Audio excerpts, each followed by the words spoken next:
Hey folks, this is Dr. William Cole again. This is the next video in a series after the HCG diet. This is the first week, actually the first Monday that I've had that I'm not on any drops at all. The last video I did was last Monday where I actually finished, I finished up with the drops, and I was actually doing 3 days of just the 500 calories, but with no drops whatsoever. And that was absolutely fine. I was actually a little bit worried that I was gonna be starving, but since the HCG stays in your system for 3 days, I was totally fine. Now, as far as when I started the quote-unquote the Atkins diet, if we want to call it the Atkins diet, it's really not the Atkins diet, but that's the closest I'm gonna get to what I want to call this thing. I noticed that I was fine until I decided that I wanted to have some cheese.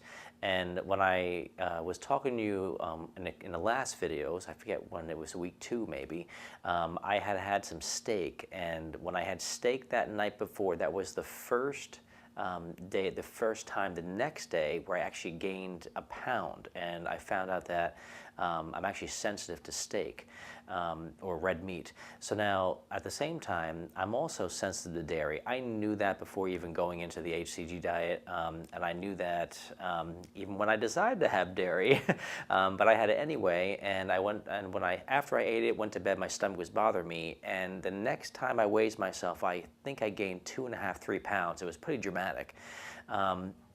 Now, I did have the option to do that whole thing where he says that you don't eat all day long and you have the steak, but I did tell myself if I just have no dairy and just take that off of my diet there, I was going to go right back down. So I took dairy off the menu for the next 2 days, and all that weight just dropped completely off.